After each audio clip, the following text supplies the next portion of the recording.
I was in a relationship for over 18 years and it didn't work out.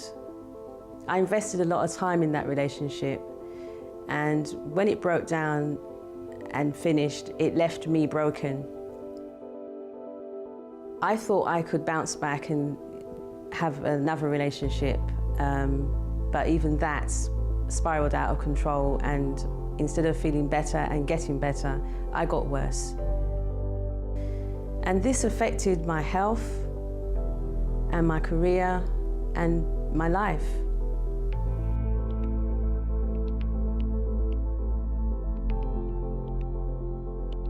I sought medical help from a psychiatrist. I was referred from my doctors to a psychiatrist, and even that didn't help. I suffered from very bad migraines, and I had very high blood pressure. Coming to the church really helped me.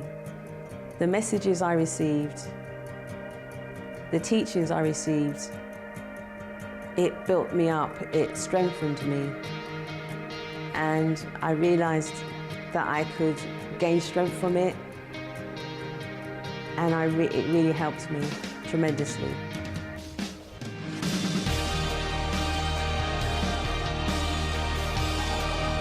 Today I am happy. I no longer have the depression.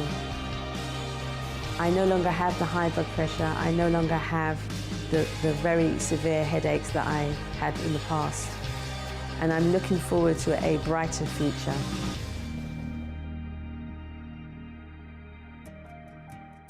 Hello, a very good evening. Welcome to Finding Answers. You know, there are people in this world that they behave as if the world owes them something. They're always angry. They're always upset. And if you ask them about why they're upset, they won't be able to tell you.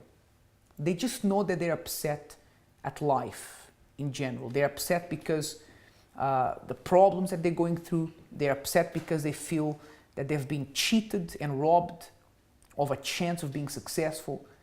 And, you know, in general, they can't put their finger on why they're upset, but something is making them angry. And because of that, sometimes that is externalized with the people that are around them. So they become very angry at relatives, they become very angry at friends and colleagues. And they don't want to be like that. And they don't want to have a chip on their shoulder. They don't want to be always lashing out at people. But they are. And you know, every anger has a root. Every, whatever way you feel right now that perhaps you know is not good for you, there is a root to that. There's a root to anger, there's a root to hatred. There is a root to every action and behavior that we have.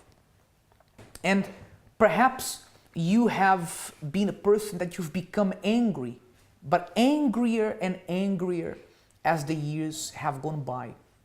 And what happens is that perhaps you take it out on people that you love, and you later regret the way that you behave. You later regret the way that you spoke, perhaps to your partner, your wife, your husband. And all that stems from the opportunities you missed, the things that have been going wrong in your life. And you want to put things right.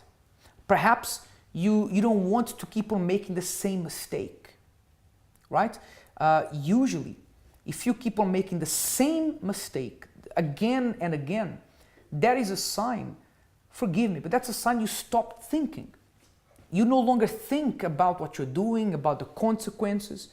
Because when you do that, when you stop thinking about what your actions are going to cause to happen in your life, then things start to go really wrong. I will be introducing you shortly to someone who's in the studio with me who made mistake after mistake. But I have here with me, as usual, Michael. And you know, Michael, we see a lot of people who are angry nowadays. People who get angry with others, who get angry even with people that they love. Yeah. And they regret the things that they do. Sometimes they say abusive things, hurtful things, and then a few moments later they come back and say, listen, I'm sorry what I said. And there's a root to that. Yeah, there's a root to it, and it stems from what maybe the person's background, right? Maybe they were abused in some way, and they're now taking out, in the example of the relationship, on their partner. But when you say something like that without thinking, as you said, you can't take it back. The hurt has already been done. The damage has already been done. So, you know, whenever you're saying something, you got to think before you actually say it, rather than saying in anger, for example, or out to hurt the person, but not realize the consequences of your words. And then later on, you see the reaction of that person, and then you say, oh, I shouldn't have said that, please forgive me. But the damage has been done already. Yeah. So it's important to think. And sometimes, you know, you're so angry that you want to make other people angry, thinking that if other people feel the pain that you feel, you know, that's going to make you feel better, or somehow it will make your world better. And it doesn't.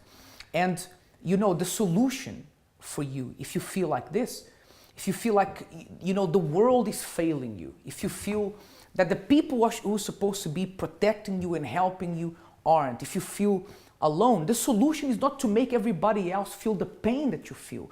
The solution is for you to deal with the root of the problem that you have. Because two wrongs don't make a right. Is that how they say it, Michael? That's right. If I'm struggling, I shouldn't want to make you struggle because of that. If I don't have what to eat, I shouldn't want you to be in the same situation so you know my pain. Actually, I should say, I never want you to go through what I'm going through, because it's not easy. Yeah.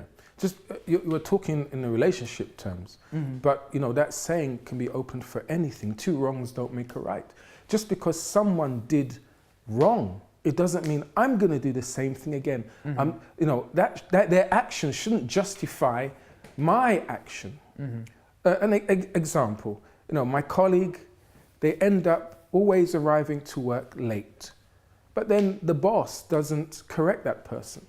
So if I see that going on all the time, what am I going to think? I know that it's wrong to come to work late, but then I start arriving at work late. So that's two wrongs. It doesn't make it right, arriving to work late. So do you know why the context, you know, things like that. And you know, look, if you are very angry right now because life has been the opposite of what you wanted it to be, and you know, you've tried different things, but it hasn't worked for you. It's like everything you have done has failed you. It hasn't worked. And you want to find a solution to your problem. You don't want to be that bitter person anymore. Perhaps you are watching me now and you are very bitter. You're angry with the way that your life has turned out. And everybody feels your bitterness. You have become this person that you no longer recognize, someone that you hate the way that you are. You look at yourself in the mirror, you see what you're doing, you see the way that you're behaving, but you can't control it. You can't control the way that you're acting. You just know that you are disgusted by some of the things that you do. You know, someone was saying to us this Sunday that prior to coming to God, she did so many bad things that the worst people on the face of the earth would have been embarrassed themselves.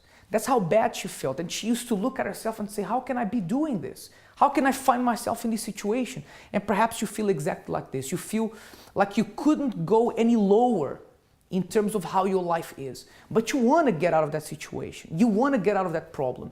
Then you can count on us. We have a team of people now ready to speak to you. The number to call is 020-7686-6300, 020-7686-6300, or you can send us an email to help@findinganswers.tv. We just came from a bank holiday, right? You just had an extended weekend.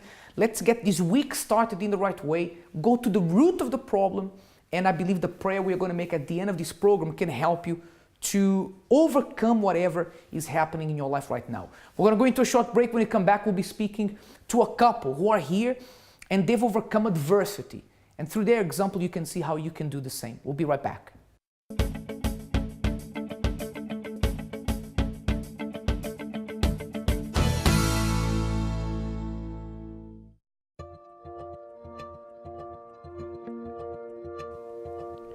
When we want to reach our goals, we research, act, and make sure we know everything there is to know about that topic. We study hard because that is the intelligent thing to do. This is the same for our development as a Christian. The Faith School is designed for those who want a degree in spiritual growth, those who want to separate time to study the Holy Bible and follow God's path for their life. There is no admissions fee and it's suitable for every level of learner. You will learn how to interpret the Word of God for your daily life and become stronger internally. Do you want to find inner peace and spiritual strength? Then this course is for you. The Faith School, every Wednesday at your local UCKG Help Centre. For more information, call 020 7686 6000 or visit our website uckg.org.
Welcome back. Now, we're talking about how being angry with everything and everyone doesn't solve your problem.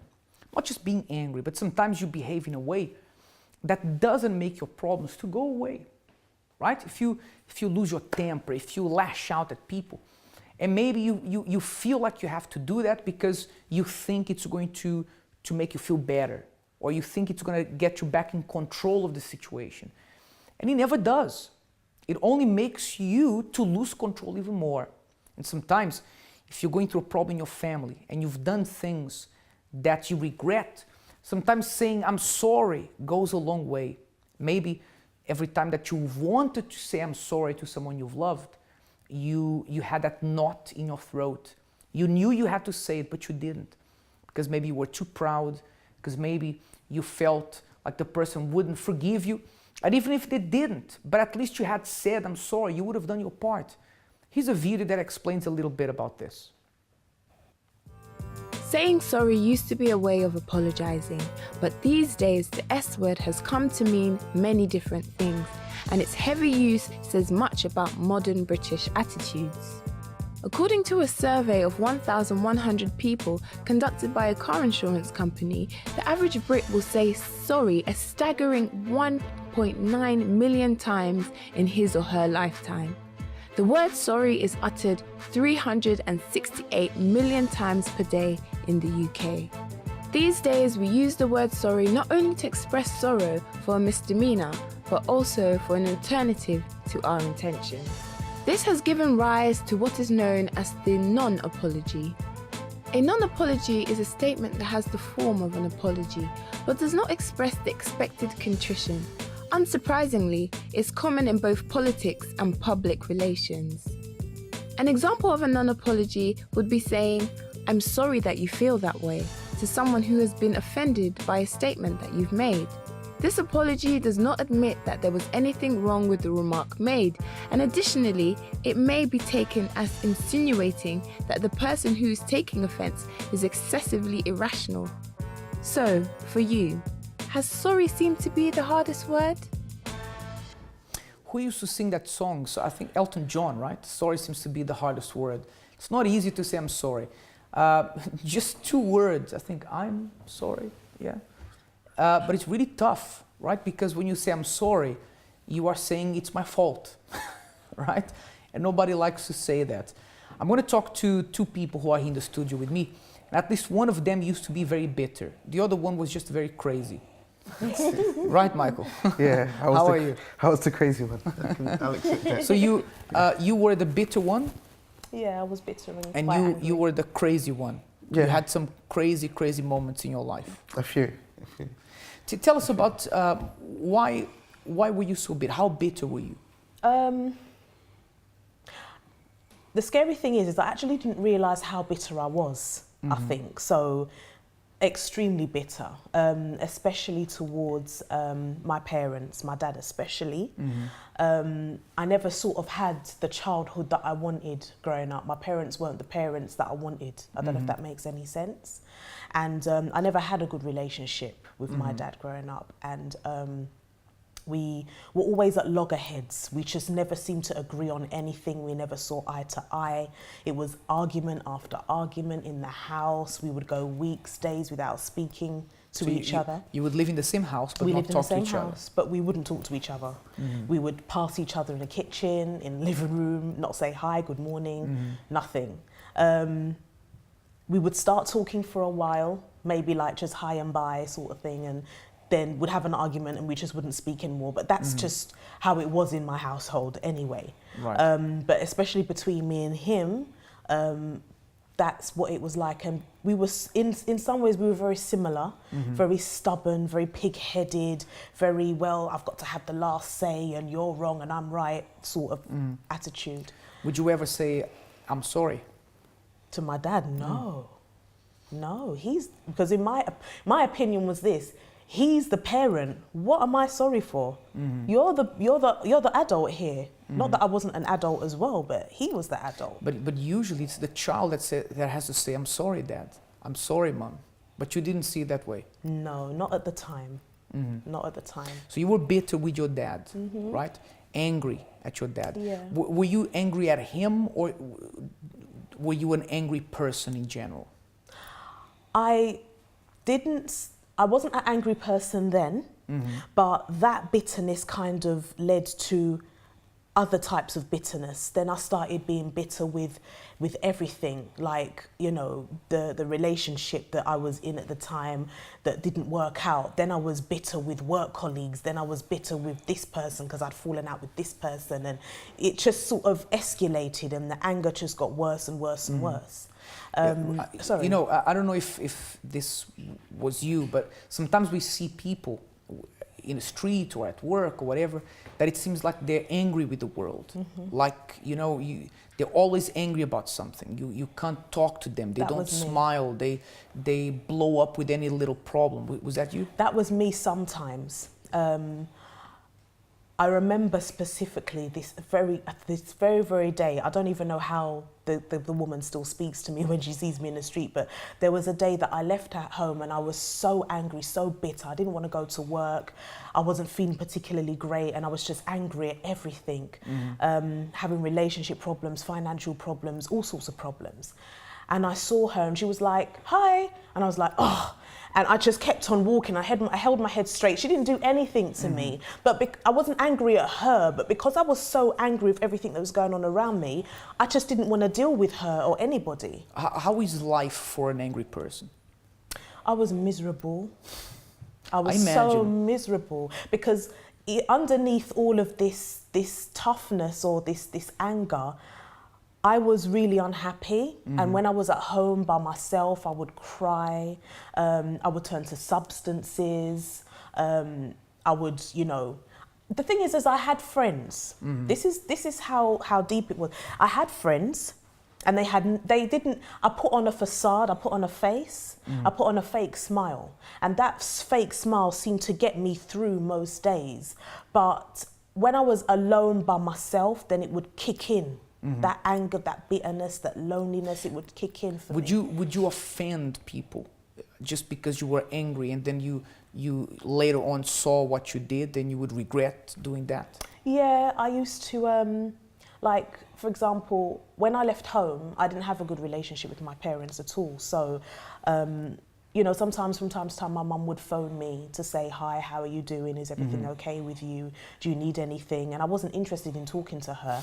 So I'd hang up the phone. I'd say, yeah, I'm fine, just put the phone down, or don't phone me again, or, you know, now's not a good time. And I'd be really, really rude. And that's my mum at the end of the day. And she was doing you a favor, calling to see how you were doing, if you needed anything, right? Yeah. And I'm asking you these questions, Charlene. Actually, I forgot to introduce you at the beginning, That's Charlene. okay. I'm asking you these questions because, you know, there's a lot of people like this, and life for people like that is very lonely.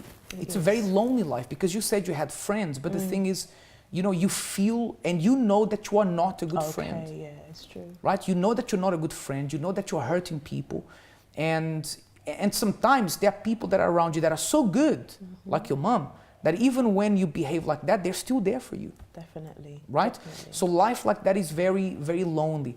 And I'm talking to Charlene and to you at home now because you don't have to be like that, okay? If you're angry about something because life is making you angry, making others angry does not solve your problem. We're going to talk about how you're going to do that at the end of this program. Now, Michael, you were the boy who came from a good family, good home, but then you started to go off the rails. Yeah. Why did you go off the rails? What happened to you, Michael? I will always say that your peers, friends are more of an influence than your parents in certain aspects. I mean, like, my friends were doing crime, my friends were doing robbery, so I decided to join them and do the same thing. You know, I came from a good home. I had a mum, had a dad. You know, we weren't rich, but we weren't poor. If I wanted something, I could kind of get it. You know, even if we had to save, and you know. So I didn't need to be out there committing crime. You know, I had a job from the age of 15. I knew about going to work and stuff, but it's what my friends were doing, so I wanted to decide to do as well. Not putting the blame on them, because I had quite a strong mind. I wasn't easily influenced to do things, but everybody else was doing it. It was fun. It seemed fun at the time. So I decided to join in, and then one thing escalated to another, to another, to another.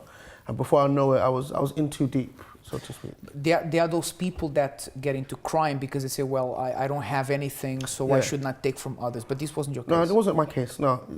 You know, I did it at first. It was, like I said, at first it was just fun. It was to pass the time. It was, you know, doing little things. And then I decided that... Little things like what? Stealing mobile phones and you know, bikes, that kind one of of the stuff? first crimes we did was vandalizing a police car. You know, that was one of the first crimes, you know, that I can remember doing. And you don't even get anything out of it, right? You just You know, vandalize it. that's it, we hate the police, and you know, the music we was listening to is F the police. So you saw the police car, and yeah, let's destroy kids, you know, and we just did crazy stuff like that to begin with. And then, you know, we found out that there was money to be made out of it. And, you know, like I said, I'd always worked, I had a job, you know, I had a paper round from a young age.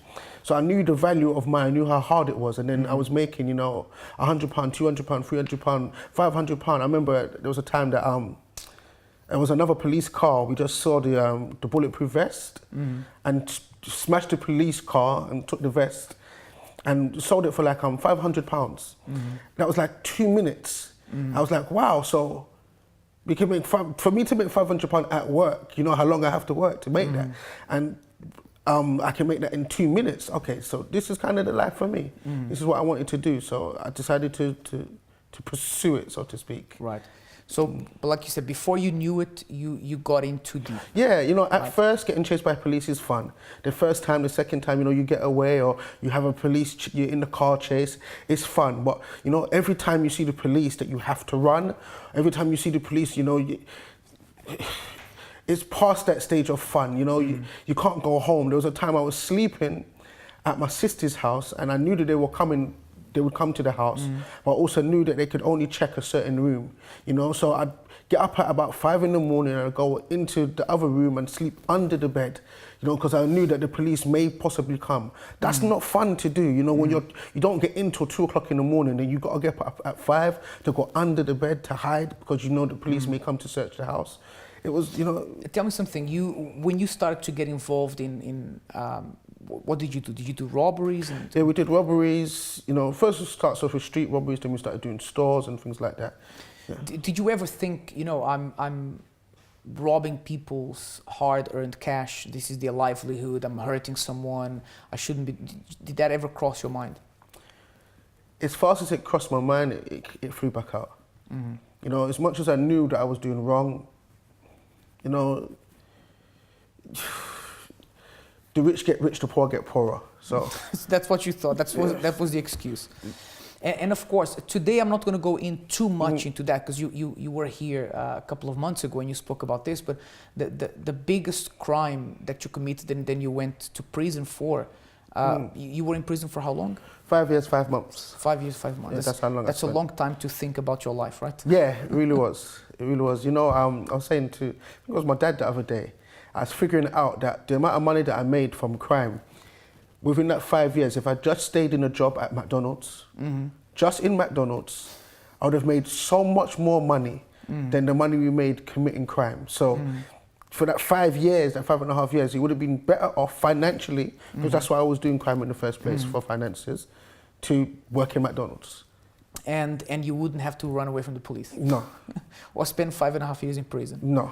So you came out of prison, you found church, you found the house of God, right? Yeah. And there you started to change. Yeah. Tell us about that.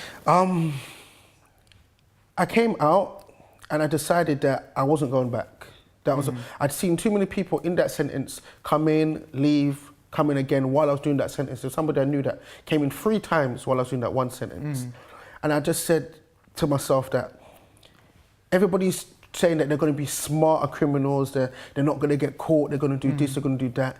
And I realized, I said to myself, the only way not to come back is to not do crime, you know? Because, correct me if I'm wrong, but sooner or later, every criminal gets caught, right? You get caught or you get killed. That's the 3 things I would say: you either get caught, you either get killed, or you get robbed. Something happens to you. So I don't believe there's anybody that gets crime scot doesn't free. pay. No, not at all. So you came to church, you decided to change, Yeah. you got your act together, your act clean, Yeah. and you got your life on track, right? I was getting my life on track. I was, you know, fighting to change myself, to change my situation, you know, but being a convicted criminal, someone with firearm charges, it's very, very difficult, you know, very difficult to get a job, very difficult to progress. It was hard. It was really, you know, I had to, if I didn't have the support of the family and of the church, I don't know if I would have made it, but that's what yeah. Okay. You know? So that means you were a different Michael at that point. Yeah. What about you? You came to the church, same church as well? Same church. What happened to you? Again, just very much like Michael, I received a lot of help, a lot of support, spoke with numerous pastors and people that help in the church, and I needed to change me. I couldn't change the way my parents were. I couldn't change many things that was going on, but I realized that I needed to change first inside of me. And whilst I was going through that, through chains of prayers, things like that, whilst I was going through that change, one of the first things that happened was the damage, the relationship that I had with my dad changed. We started to communicate more. We would phone each other. After church on Sundays, I would go by the house and start having dinner with them. And, you know, he even came to the church with me one day. He actually said, oh, if you come and pick me up next week, then we can go together. And, you know, I was like, wow, you know, I'm starting to have a relationship with my parents now that I've always wanted. But I had to change a lot within me. The substances I was using, I stopped using those substances, and I realised what it was to have a real smile. You know, I don't have a fake smile anymore, but all my life I'd had all my life I'd had a fake smile, but I don't have that now. Because I was going to ask you about that, because a bitter person doesn't smile that much, right? Or if she does, it's a fake one. No. So you changed as well. You became a different person. Okay, I'm rushing through this a little bit because I want to get to the point that you guys met. Okay. Got married. Who approached who? We were introduced by a family member of mine. Okay. And but didn't you attend the same church? Yeah, but... So how were you introduced? Didn't you know each other already? I knew his family very well, because obviously he was where he was for a long period of time. But I knew the entire family before I actually met him. So she knew me, and she'd seen pictures of me, and she knew all about me. All right. I say it was a setup, personally. But, a good setup. Yeah. Okay, and now I'm going to go to a break in a minute. But before I go to a break, I want to ask you something. You guys have been married for... 5.5 years. Yeah. How difficult is it to say I'm sorry? It's the hardest thing. For a man. You ask Charlene, I believe she said the same thing. Usually, I mean, between me and my wife, usually it's my wife that tends to say I'm sorry most, right? I got better at it. I'm getting better. But still, it's not easy, especially for a man. But even for a woman, I think for anyone, saying I'm sorry is difficult. And when I come back from the break, I want to talk to you guys about how you've dealt with the problems that come up in the marriage, and how you've learned to say I'm sorry. We're going to talk about it. And they're looking at each other in a funny way. So don't go anywhere, because after the break, we're going to talk to Michael and Charlene about saying I'm sorry. Two wrongs don't make a right. Sometimes the other person makes a mistake. What do? Do you forgive? Do you move on? Or do you pay back with the same coin? We're going to talk about it later.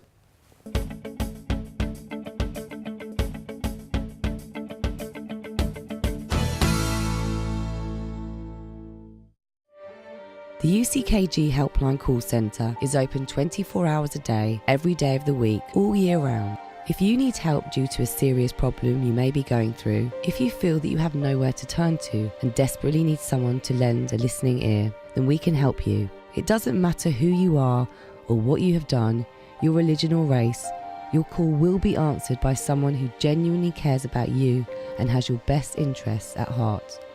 We also arrange home visits for the housebound and hospital visits for anyone in great need of kindly human contact.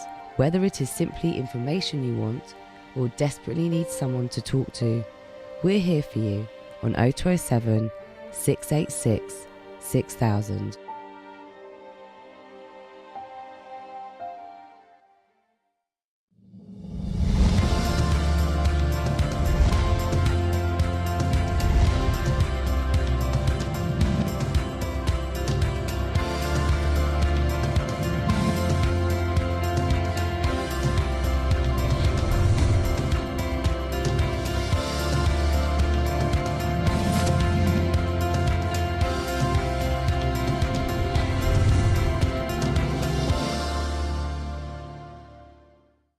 In life, there are problems that just hit you with a blow. Everything crumbles away and the heartache never seems to disappear.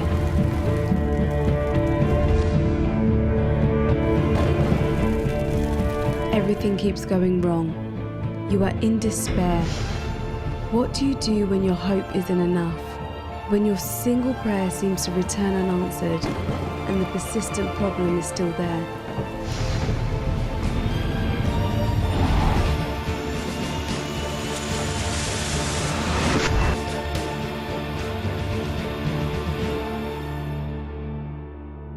Partner with God and make a chain of prayer.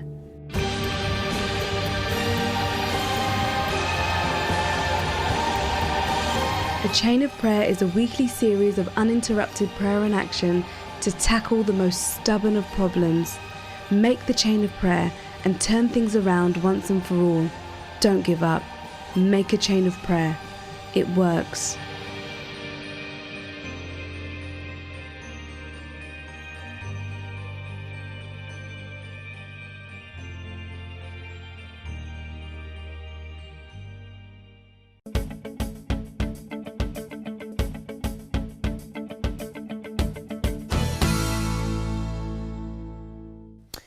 Welcome back. So we're gonna dive into the world of Michael and Charlene's relationship. So guys, tell me something. When you first got married, did you have adjusting issues? Yes. Yeah, If you want to call it adjusting.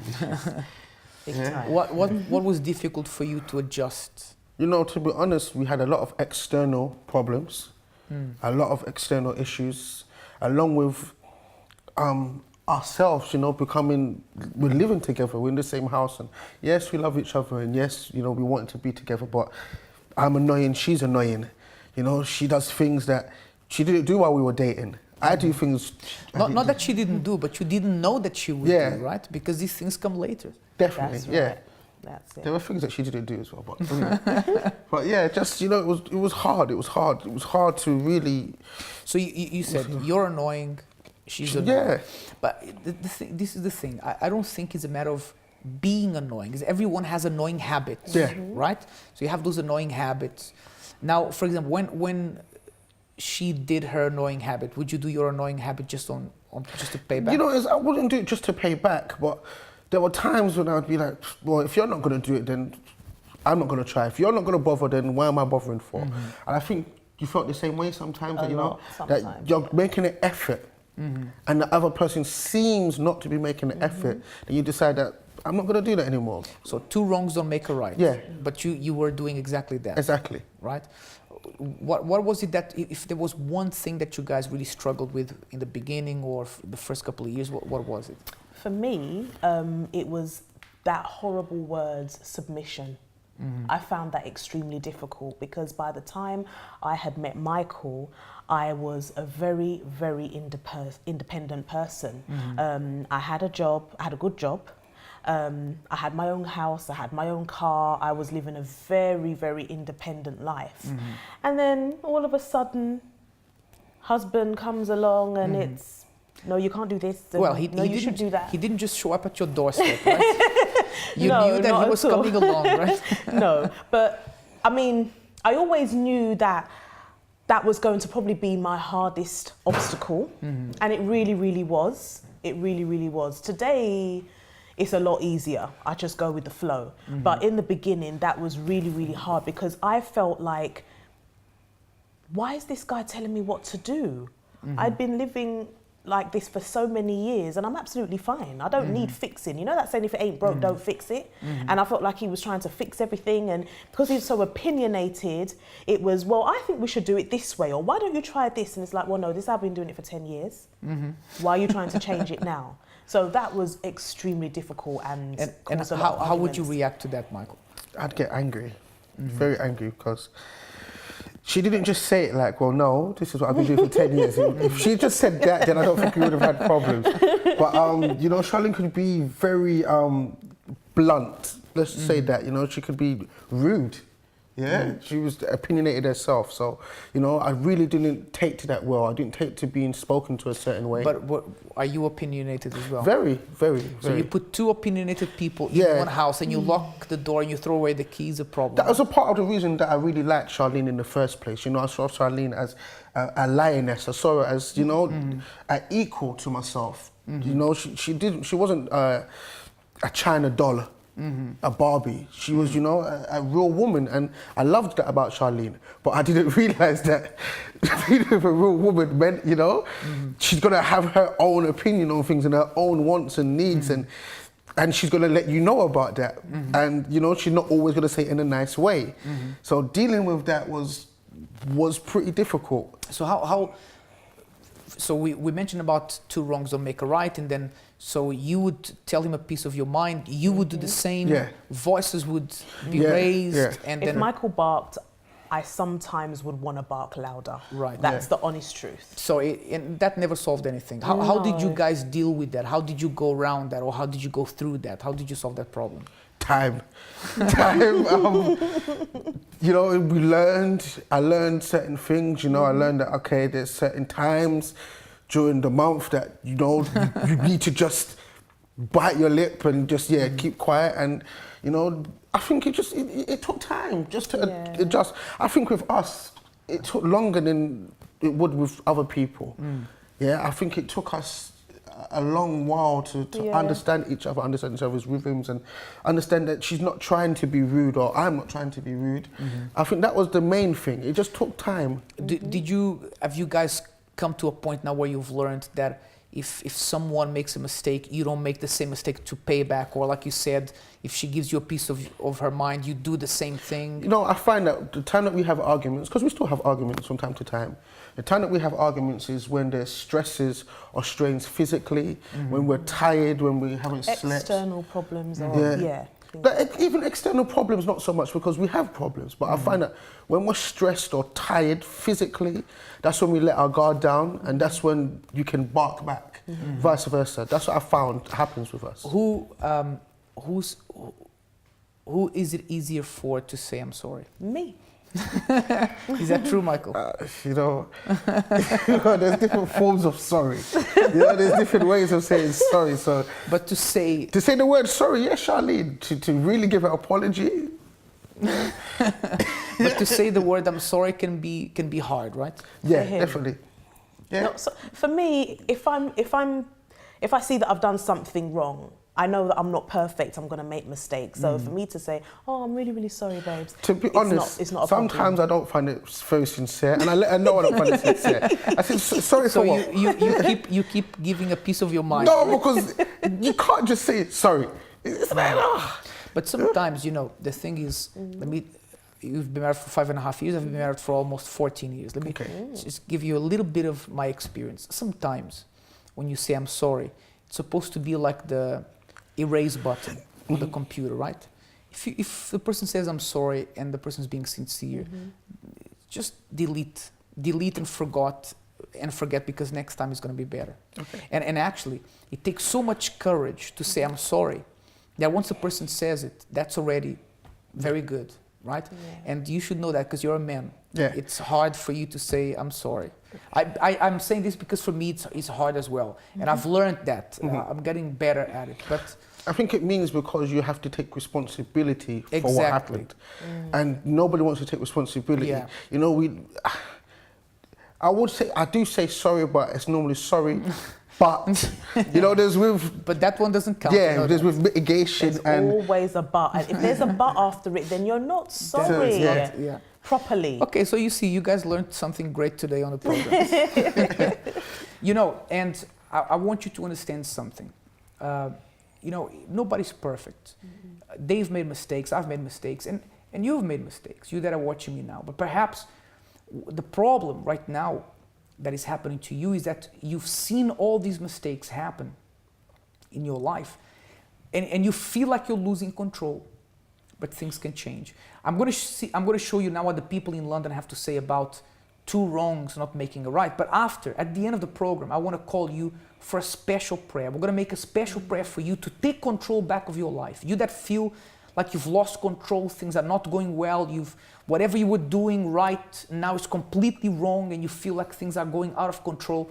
I want to pray for you. So don't go anywhere. Let's see what the people in London have to say first about this subject.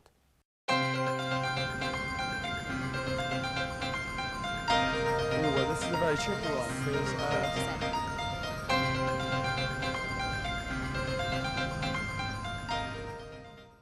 as Brits, sometimes sorry is not so hard to say. It's common courtesy, being polite. But are these apologies really meaningful? And do 2 wrongs really make a right? We're on the streets of London finding out what the public think. 2 wrongs don't make it right. Do you agree or disagree? I do agree. Because, you know, when it's about 2 people or about relationships and in general, you have to be always respectful and helpful. And it's just at the base of human beings. I mean, with everyone, you don't have to know people to be polite and to just being helpful in any way. Obviously, yes. I mean, the thing about it is that injustice doesn't cancel out another injustice. The only way that you can fix a wrong is by doing something that is right. You know, you can't answer a wrong action that is unethical with an unethical one. That just doesn't make any sense. Like, you can't answer violence with violence, at least more violence than what was given to you. I mean, I think it's pretty obvious that two wrongs don't make a right. I mean, the only way that would even be possible is if the second wrong corrected the initial wrong, which doesn't happen. So no, two wrongs don't make a right. When was the last time you gave a meaningful apology or a meaningless apology? Well, I try not to have to give, to apologise, but I guess the other day I was really late for a meeting and I really didn't have an excuse, so I really had to apologise about it. I always try to give out meaningful apologies, but every now and then, you just give out apologies for the sake of the other person. Well, I do always apologize for everything that I think it's wrong. Meaningful apology, probably about, I don't know, maybe a couple of months ago. Meaningless apologies, I don't apologize all that much in general. I guess when I did, I screwed up with my girlfriend once. I showed up pretty late and I was pretty sorry, so. Do you think in Britain that people mostly give meaningless or meaningful apologies? I mean, it depends on the situation. I don't think that there's anything specific about England that would sway it one way or the other. But it depends on the situation who's giving it. I think around Britain, when they say sorry, it's almost automatic. It doesn't really mean that it's meaningful. It's just, if you bump into someone, they say sorry, but it doesn't necessarily mean they mean it. Yeah, all the time. Because I'm not from here originally, so I'm from Spain, and all you hear here is sorry, excuse me, and apologise, and you can really tell that they don't really mean it. They just say it. It's just something to say. Britain is a very polite country, so people, of course, they've taught to always say sorry, even if they don't mean it. But I do think that most of the time, people do mean it, at least somewhat, generally. I think that people in general give meaningless apologies, and way too many of them. I think that people apologize for things they're not sorry for too much, and that when they are sorry for something, they apologize in the same manner, and it's just generally insincere. I want you to take the next 10 minutes and try not to do anything significant other than watching this program for the next 10 minutes, because I want to tell you something very important about what we spoke about for the past 45 minutes since we started here. But before that, I have here Kimberly with me, and she has the mail of the day to read. How are you, Kimberly? I'm good, thank you. Okay? Yes. Go ahead, please. Can you read the mail of the day? Okay, good evening, everyone. The mail of the day is, in terms of relationships, do you think two wrongs can cancel each out? My partner cheated on me. We then separated for a while, but got back together. Due to more problems, I then cheated on her. Like before, we separated again. But recently, we reconciled once again. In the thought that we have both done wrong, so it's even so to speak, we can start anew. My family and friends say our relationship is toxic and we should separate. I also was getting to know someone else, but decided to break it off to get back with her. I'm not sure anymore. Please, what do you think? Benjamin. Benjamin, here's what I truly think. I think that what you did not even anything out. What you did just made you as bad as your girlfriend. If she was that bad that she cheated on you, you are perhaps not as bad, but worse than her. Because what kind of standards are those? Forgive me for being so honest, but if someone cheats on you and you think that is so bad, then you go and do it, that makes you worse than a person. So whether that relationship has a future or not, I have no idea.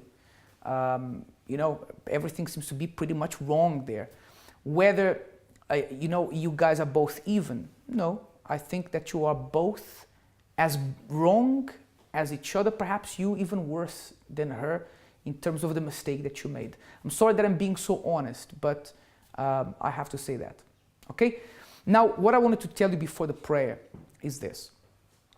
We spoke early in the beginning of this program about you being angry at the world, being angry at people. Actually, Like Charlene was saying, she was angry at her mom, angry at her dad, angry at everyone because of the problems that she was having. Now, you showing people how angry you are doesn't solve your problem. It makes your problem bigger. Because sometimes that person who's next to you could perhaps help you.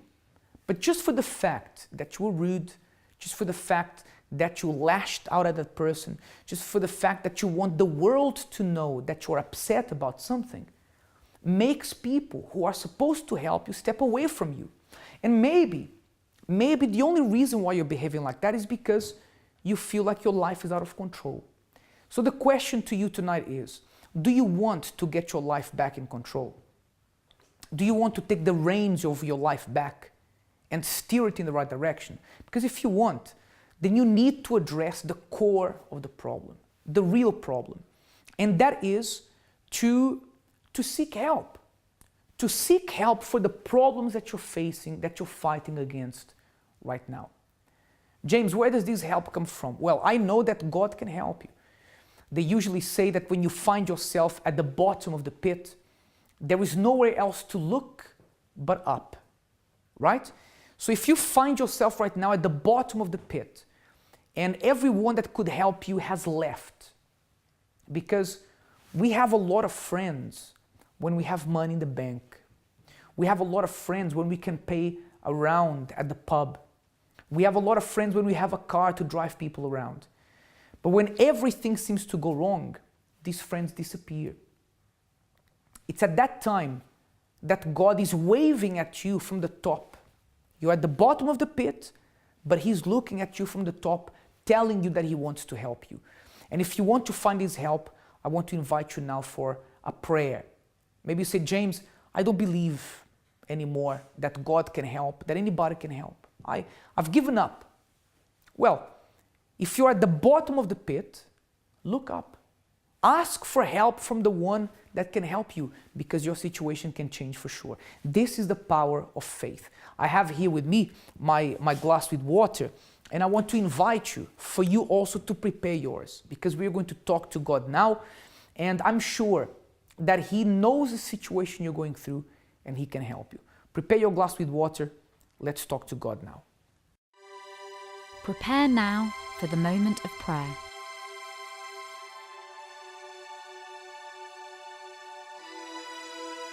If you would like a prayer for your general well-being, send your name and prayer request to prayer@findinganswers.tv.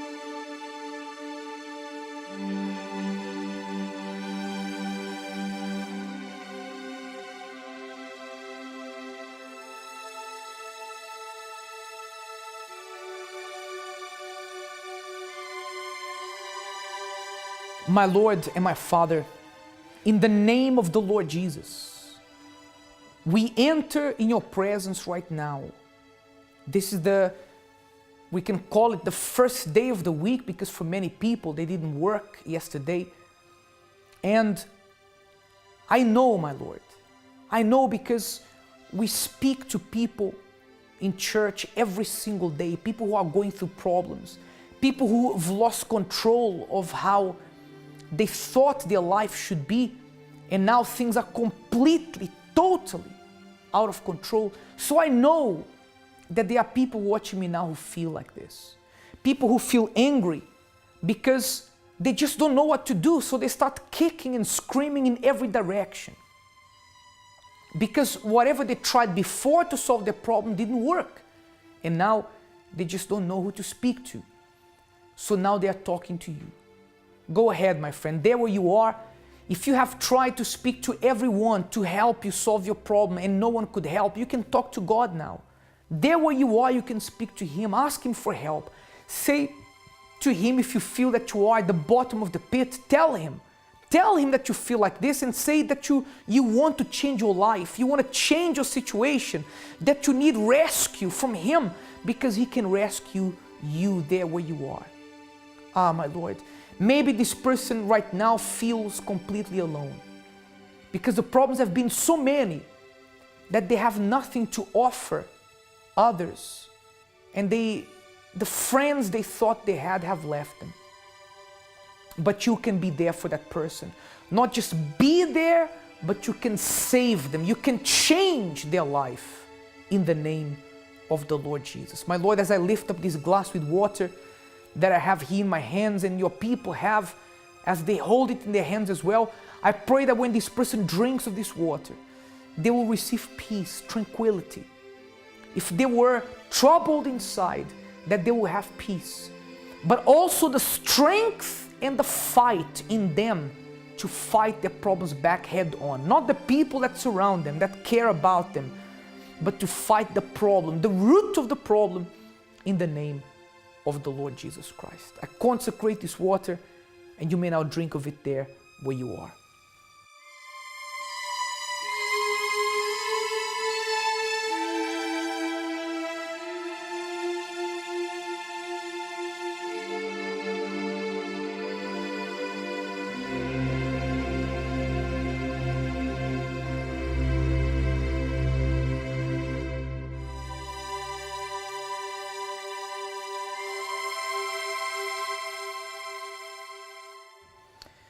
Welcome back. I believe that you are blessed. Sorry, I had a bit of a cough crisis here. But I believe you're blessed. And I want you to know this, that even if you believe that you are alone, and even if you are, not just if you say, James, I don't believe I'm alone. I am alone. I want you to know that we are here for you. Okay, we'll be back tomorrow. Until then, have a wonderful evening.